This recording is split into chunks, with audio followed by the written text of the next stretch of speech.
Hello friends, ಪುದೀನ ಚಟ್ನಿ ಮಾಡೋದನ್ನು ಹೇಳ್ಕೊಡ್ತೀನಿ ಇವಾಗ. ಅದಕ್ಕೆ ಬೇಕಾಗಿರೋ ಇಂಗ್ರೀಡಿಯೆಂಟ್ಸ್ ಏನೇನು ಬೇಕು ನೋಡಿ.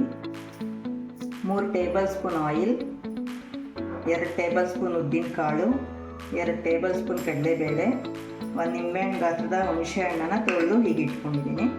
ಸ್ವಲ್ಪ ಕರಿಬೇವು, 4ರಿಂದ 5 ಹಸಿಮೆಣಸಿನ್ಕಾಯಿ, 1 ಬೆಳ್ಳುಳ್ಳಿನ ಬಿಡಿಸಿಟ್ಕೊಂಡಿದ್ದೀನಿ, 1 ಸ್ಪೂನ್ ಜೀರಿಗೆ, 1 ಸ್ಪೂನ್ ಮೆಣಸು, ಒಂದು ಸ್ವಲ್ಪ ಕೊತ್ತಂಬರಿ, ಸ್ವಲ್ಪ ಕಾಯಿ ತೆಂಗಿನಕಾಯಿ, 1 ಕಟ್ ಪುದೀನಾನ ತೊಳೆದು ಹೇಗೆ ಇಟ್ಕೊಂಡಿದ್ದೀನಿ. ಇವಾಗ ಮಾಡೋದನ್ನು ಹೇಗೆ ಮಾಡೋದು ಹೇಳ್ಕೊಡ್ತೀನಿ ಬನ್ನಿ.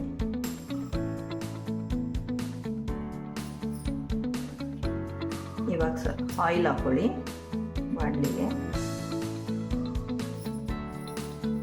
ಜೀರಿಗೆ ಮೆಣಸು ಲೋ ಫ್ಲೇಮಲ್ಲಿ ಇಟ್ಕೊಂಡು ತಿರುಗಿಸಿ.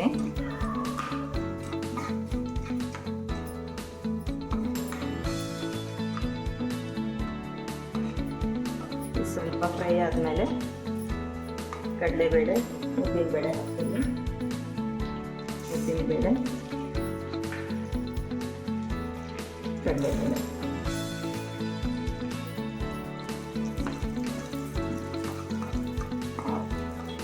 ಈ ಥರ ನೋಡಿ ಬ್ರೌನಿಶ್ ಆಗಿದೆ. ಬೆಳ್ಳುಳ್ಳಿ ಹಾಕ್ಕೊಳ್ಳಿ.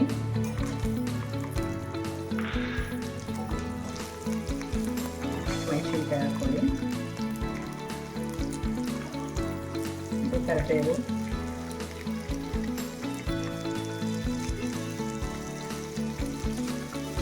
ಹಾಕ್ಕೊಂಡು 1 ನಿಮಿಷ ನೀಟಾಗಿ ಫ್ರೈ ಮಾಡ್ಕೊಳ್ಳಿ.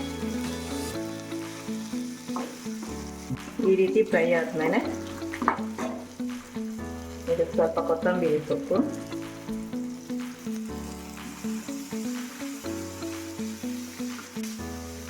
ಪುದೀನ ಹಾಕ್ಕೊಳ್ಳಿ.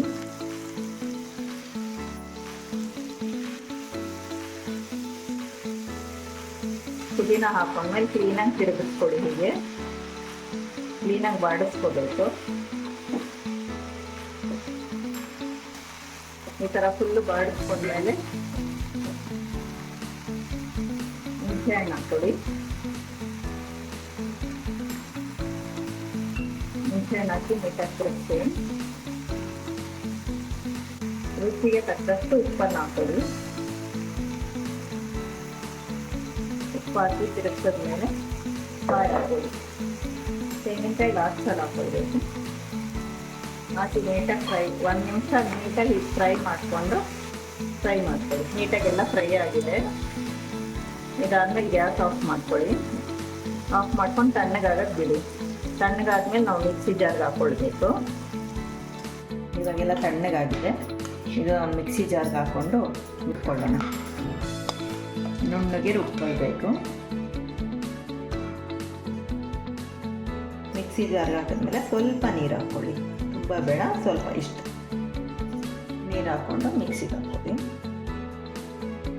ಪುದೀನ ಚಟ್ನಿ ಸರ್ವ್ ಮಾಡೋಕ್ಕೆ ರೆಡಿಯಾಗಿದೆ.